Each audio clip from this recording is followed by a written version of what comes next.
ಬೆಚ್ಚಳ್ಳಿ Shri ಭೋಜು Poojary charitable trust ಆಶ್ರಯದಲ್ಲಿ March 14ರಂದು Shankaranarayana ಕಾಲೇಜಿನಲ್ಲಿ ಕೃಷಿ ಮಾಹಿತಿ ಕಾರ್ಯಾಗಾರ ನೆರವೇರಿತು. ಶಂಕರನಾರಾಯಣ ಸರ್ಕಾರಿ ಪ್ರಥಮ ದರ್ಜೆ ಕಾಲೇಜು ಮತ್ತು ಸ್ನಾತಕೋತ್ತರ ಅಧ್ಯಯನ ಕೇಂದ್ರ, ಆಂತರಿಕ ಗುಣಮಟ್ಟ ಭರವಸಾ ಕೋಶ ಹಾಗೂ ಪರಿಸರ ಸಂಘ, ಜಿಲ್ಲಾ ರಾಜ್ಯೋತ್ಸವ ಪ್ರಶಸ್ತಿ ಪುರಸ್ಕೃತ ಶ್ರೀ ಭೋಜು ಪೂಜಾರಿ ಚಾರಿಟೇಬಲ್ ಟ್ರಸ್ಟ್ ಬೆಚ್ಚಳ್ಳಿ ಇವರ ಸಹಯೋಗದಲ್ಲಿ ಸಮಗ್ರ ಕೃಷಿ ಮಾಹಿತಿ ಕಾರ್ಯಾಗಾರ ಕಾಲೇಜು ಸಭಾಂಗಣದಲ್ಲಿ ಮಾರ್ಚ್ 14ರಂದು ನಡೆಯಿತು. ಸಂಪನ್ಮೂಲ ವ್ಯಕ್ತಿಗಳಾಗಿ ಪಾಲ್ಗೊಂಡಿದ್ದ ಶ್ರೀ ಭೋಜು ಪೂಜಾರಿ ಚಾರಿಟೇಬಲ್ ಟ್ರಸ್ಟ್ನ ಪ್ರವರ್ತಕರಾದ ಕೃಷಿ ಅಭಿವೃದ್ಧಿ ಚಿಂತಕರು ಆದ ರಾಜೇಂದ್ರ ಪೂಜಾರಿ ಬೆಚ್ಚಳ್ಳಿ ಇವರು ಮಾಹಿತಿಗಳನ್ನು ಹಂಚಿಕೊಂಡರು. ಭಾರತ ದೇಶದಲ್ಲಿ ನಾವೆಲ್ಲರೂ ಹುಟ್ಟಿದ್ದೇವೆ, ಕೃಷಿಯ ಬಗ್ಗೆ ತಿಳ್ಕೊಳ್ಬೇಕಾದ್ದು ಅಷ್ಟೇ ಅಗತ್ಯ. ಯಾಕೆಂತ ಹೇಳಿದ್ರೆ ನೀವೆಲ್ಲರೂ ಕೂಡ ಇವತ್ತು ವಿದ್ಯಾಭ್ಯಾಸವನ್ನು ಮಾಡ್ತಾ ಇದ್ದೀರಿ, ಒಳ್ಳೆ ಯಾವುದೋ ಒಂದು ಉನ್ನತ ಹುದ್ದೆಗೆ ಕೆಲಸಕ್ಕೆ ಹೋಗ್ಬಹುದು, ಫಾರಿನ್ ಕಂಟ್ರಿಗೆ ಹೋಗ್ಬಹುದು. ಆವಾಗ ಅಲ್ಲಿ ಹೋದಾಗ ಭತ್ತ ಎಲ್ಲಿ ಬೆಳೆಯುತ್ತದೆ, ಕೃಷಿ ಪ್ರಧಾನವಾಗಿರ್ತಕ್ಕಂಥ ಭಾರತ ದೇಶದಲ್ಲಿ ನಾವು ಹುಟ್ಟಿ ಭತ್ತ ಎಲ್ಲಿ ಬೆಳೆಯುತ್ತದೆ ಅಂತ ಕೇಳಿದಾಗ ಮರದಲ್ಲಿ ಅಂತ ಹೇಳಿದಾಗ ನಮ್ಮ ಭಾರತ ದೇಶದ ಎಲ್ಲೋ ಒಂದ್ ಕಡೆ ನಾವು ದೇಶಕ್ಕೆ ಅನ್ಯಾಯ ಮಾಡಿದಂತಾಗ್ತದೆ, ಅಗೌರವ ಕೊಟ್ಟಂತಾಗ್ತದೆ. ಅದಕ್ಕಾಗಿ ನಾವು ಇವತ್ತು ಅಂಗನವಾಡಿಯಿಂದ ಹಿಡಿದು ಮೊನ್ನೆ ಸಿದ್ದಾಪುರದ ಅಂಗನವಾಡಿ ಮಕ್ಕಳು ನಮ್ಮ ಮನೆಗೆ ಬಂದ್ರು, ಆ ವಿಡಿಯೋವನ್ನು ನಾನು ಅವರಿಗೆ ಕಳಿಸಿದ್ದೇನೆ. ಹಳ್ಳಿ ಮನೆ ಚಿತ್ರ ಪ್ರತಿ ಒಂದು ವ್ಯವಸ್ಥೆ ಇದೆ ಉಂಟು. ನೀವು ಸ್ವಲ್ಪ ದೂರ ಆಗುವುದರಿಂದ ಮಕ್ಕಳು ಜಾಸ್ತಿ ಇರುವುದರಿಂದ ಅಲ್ಲಿಗೆ ಕರ್ಕೊಂಡು ಬರುವುದು ಸ್ವಲ್ಪ ಕಷ್ಟ ಆಗ್ಬಹುದು. ಆದ್ರಿಂದ ಎಲ್ಲ ಗಿಡಗಳನ್ನು ತಂದು ಇಲ್ಲಿ ಪರಿಚಯ ಮಾಡ್ತಾ ಇರುವಂತದ್ದು. ಆದ್ರಿಂದ ಕೃಷಿಯ ಬಗ್ಗೆ ಸಂಪೂರ್ಣವಾಗಿ ತಿಳ್ಕೊಳ್ಬೇಕು. ಯಾಕೆಂತ ಹೇಳಿದ್ರೆ ಊಟ ಮಾಡುವಂತ ಅನ್ನ ಇದೆಯಲ್ಲ, ಒಂದು ದೇಶ ಎಷ್ಟೇ ಸೂಪರ್ ಪವರ್ ಕಂಟ್ರಿ ಆಗಿರ್ಲಿ, ಆಧುನಿಕತೆ ಎಷ್ಟೇ ಹೋಗಿರ್ಲಿ, ಊಟ ಮಾಡುವಂತ ಅನ್ನವನ್ನ ಯಾವ ಕಂಪ್ಯೂಟರ್ ನಿಂದಲೂ ಸೃಷ್ಟಿಸಲಿಕ್ಕೆ ಸಾಧ್ಯ ಇಲ್ಲ. ರೈತನೇ ಬೆಳೆಯಬೇಕು. ಯಾಕೆಂತ ಹೇಳಿದ್ರೆ ಹಣವನ್ನ ಎಷ್ಟೇ ಸಂಪಾದನೆ ಮಾಡಿದ್ರು ಕೂಡ ತಿನ್ಲಿಕ್ಕೆ ಸಾಧ್ಯ ಆಗುದಿಲ್ಲ. 3 ಹೊತ್ತು ನಾವು ಊಟ ಮಾಡುವುದು ಅನ್ನ, 1 ದಿನ 2 ದಿನ 3 ದಿನ ಹಸಿವನ್ನ ತಾಳ್ಕೊಳ್ಳಿಕ್ಕೆ ಆಗುದಿಲ್ಲ. ಯಾಕೆಂತ ಹೇಳಿದ್ರೆ 600ಕ್ಕೆ 600 ಮಾರ್ಕ್ಸ್ ಅನ್ನ ತೆಗಿಬೇಕಿದ್ರು ಕೂಡ ಹೊಟ್ಟೆ ತಾಳ ಹಾಕ್ತಿದ್ರೆ ಕೈ ನಡುಕ್ತಾ ಇರ್ತದೆ, ಬರಲಿಕ್ಕೆ ಆಗುದಿಲ್ಲ. ಆದ್ದರಿಂದ ಕೃಷಿ ಪ್ರಧಾನವಾಗಿರ್ತಕ್ಕಂಥ ಭಾರತ ದೇಶದಲ್ಲಿ ನಾವೆಲ್ಲರೂ ಕೂಡ ಕೃಷಿಯ ಬಗ್ಗೆ ತಿಳ್ಕೊಳ್ಬೇಕು ಎನ್ನುವಂತಹ ಕಾರಣಕ್ಕಾಗಿ ಇವತ್ತು ಸಮಗ್ರ ಮುಂದೆ ನಾನು ಅದರ ಬಗ್ಗೆ ಸಮಗ್ರ ಕೃಷಿ ಅಂತ ಹೇಳಿದ್ರೆ ನಿಮಗೆ ಮುಂದೆ ವಿದ್ಯಾಭ್ಯಾಸವನ್ನು ಮಾಡಿ ಕೆಲಸ ಸಿಕ್ಕಿದ್ರೆ ಓಕೆ, ಇಲ್ಲದಿದ್ರೆ ಯಾವುದೇ ಟೆನ್ಷನ್ ಮಾಡ್ಕೊಳ್ಬೇಡಿ. ಜಾಗ ಇದೆ ಅಂತಾದ್ರೆ ಕೃಷಿ ಮಾಡಿ, ಇಲ್ಲ ಅಂತಾದ್ರೆ ಲೀಸಿ ತಗೊಳ್ಳಿ, ಇಲ್ಲ ಅಂತಾದ್ರೆ ನೀವೇ ಪರ್ಚೇಸ್ ಮಾಡಿ ಕೃಷಿ ಮಾಡಿ ಉನ್ನತ ಸ್ಥಾನವನ್ನ ಏರಬಹುದು.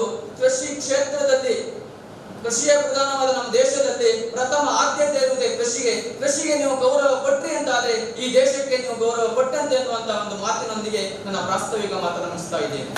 ಕಾರ್ಯಕ್ರಮವನ್ನು ಉದ್ಘಾಟಿಸಿದ ಹೆಬ್ಗೋಳಿ ಕುಷ್ಟ ಅಗ್ರಿಕಲ್ಚರಲ್ ಕಂಪನಿಯ ಪ್ರವರ್ತಕರಾದ ಕೃಷಿ ಅಭಿವೃದ್ಧಿ ಚಿಂತಕರಾದ ಪ್ರವೀಣ ಹೆಬ್ಗೋಳಿಯವರು ಉದ್ಘಾಟನಾ ಮಾತುಗಳನ್ನಾಡಿದರು.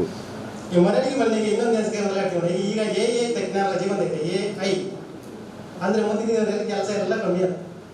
ಸ್ವಲ್ಪದ ಕೆಲಸ ಯಾವುದಿಲ್ಲ. ಏನು ಕೆಲಸ ಇದ್ರೆ ಇದಕ್ಕೆ ಏನು ಮಾಡೋಕ್ಕಾಗ್ತಿಲ್ಲ. ಕೃಷಿ ಆ ಕೃಷಿಗೆ ಹೆಚ್ಚಿನ ಬರುತ್ತೆ.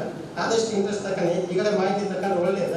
AI ಟೆಕ್ನಾಲಜಿಯಿಂದ ನೆಕ್ಸ್ಟ್ ಪುನಃ ಮರಳಿ ಮಣ್ಣಿಗೆ ಬರಲೇಬೇಕು. ಅಷ್ಟೊಂದು ರೈತರ ವ್ಯಾಲ್ಯೂ ಜಾಸ್ತಿ ಆಗುತ್ತಾ, ಇದು ಎಲ್ಲರ ಗಮನಕ್ಕೆ ಇರಲಿ. ಕೃಷಿ ಹೇಗೆ ಮಾಡಬೇಕು? ನಾನು ಎಕ್ಸಾಂಪಲ್, ಕೃಷಿ ಮಾಡೋದಕ್ಕೆ ನನ್ನ ಹತ್ರ ಎಂತ ಜೀರೋ ಮಾಡಲ್ಲ, ಶೂನ್ಯ ಮಂಡಲ ಅಂದರೆ ಎಂಥದ್ದು ಇಲ್ಲ. ನಂಗೆ ಅರ್ಜಿಗೆ ದುಡ್ಬೇಕು, ಹೊರಗೆ ಬೇಡ. 20 ದಿವಸ ಅದನ್ನು ತಗೊಂಡು ಮಾರ್ಕೆಟ್ ತಗೊಂಡು ಕೂತಿದ್ದೀವಿ. ಹಾಲೇರಿಗೆ ಹಾಲು ತಗೊಂಡಿದ್ದೆ, ಹಾಲೇರಿಗೆ ಮತ್ತು ಪದರಿಗೆಲ್ಲ ಕೊಟ್ಟೆ, ಅದರಿಂದ ಗ್ರೋತ್ ಮಾಡ್ಕೊಂಡು ಬಂದೆ ನನ್ನ ಕೃಷಿ ಜೀವನ. ನನ್ನ ಹತ್ರ ಎಂತೆಂಥ ಕೃಷಿ ಇಲ್ಲ.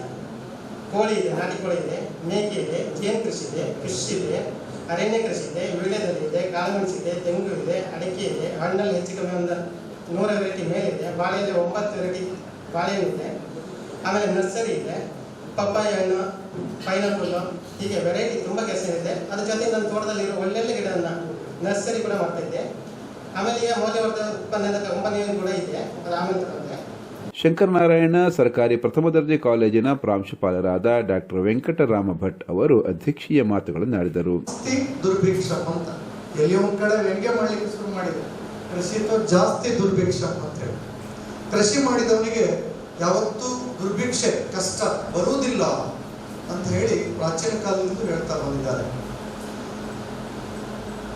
ಆಮೇಲೆ ಬರ್ತಾ ಬರ್ತಾ ಅಭಿವೃದ್ಧಿ, ಆಧುನೀಕರಣ, ಕೈಗಾರಿಕೀಕರಣ ಅಂತ ಹೇಳುವಂತ ಸಂದರ್ಭಗಳು ಬಂದಾಗ, IT ರೆವಲ್ಯೂಷನ್ ಅಂತ ಹೇಳುವಾಗ ಕೃಷಿ ಅನ್ನುವಂಥದ್ದು ನೆಗ್ಲೆಕ್ಟೆಡ್ ಸೆಕ್ಟರ್ ಆಗಿದೆ. ಲಾಸ್ಟ್ ರೆಸಾರ್ಟ್ ಯಾವುದೇ ಅವಕಾಶ ಇಲ್ಲ ನನಗೆ ಅಂತ ಹೇಳುವ ನಾನು ಕೃಷಿ ಮಾಡಬೇಕಾಗತ್ತೆ, ಅನಿವಾರ್ಯವಾಗಿ ಮಾಡಬೇಕಾಗತ್ತೆ ಅನ್ನುವಂಥ ಸಂದರ್ಭಗಳು ಬಂತು. ಆದರೆ ಸರ್ಕಾರಗಳು ಆರ್ಥಿಕ ಹಿತದೃಷ್ಟಿಯಿಂದ ಮಾತ್ರ ಆಲೋಚನೆ ಮಾಡೋದು ಬಿಟ್ರೆ ಜನರ ನಿಜವಾದ ಹಿತದೃಷ್ಟಿ ಅದರಿಂದ ಆಲೋಚನೆ ಮಾಡಿದ್ರೆ ನಾವು ಕೃಷಿಗೆ ಹೆಚ್ಚು ಪ್ರಾಮುಖ್ಯತೆಯನ್ನು ಕೊಡಬೇಕು. ಯಾಕೆ ಕೇಳಿದ್ರೆ ನಮ್ಮ ಆರೋಗ್ಯ ಅನ್ನೋದಿರೋದು ನಾವು ತಿನ್ನುವಂತ ಆಹಾರದಿಂದ. ನಾವು ತಿನ್ನುವ ಆಹಾರದಿಂದಲೇ ಆರೋಗ್ಯ ಇರೋದು.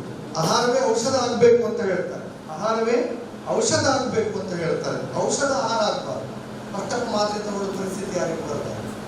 ಕಾರ್ಯಕ್ರಮದಲ್ಲಿ ಐಕ್ಯೂಎಸಿ ಸಹ ಸಂಚಾಲಕರಾದ ಡಾಕ್ಟರ್ ನಳಿನಶ್ರೀ ಆರ್.ಎನ್, ಪರಿಸರ ಸಂಘದ ಸಂಚಾಲಕರಾದ Mahalingappa R, Rakshita second BA ಸೇರಿದಂತೆ ಮತ್ತಿತರರು ಪಾಲ್ಗೊಂಡಿದ್ದರು.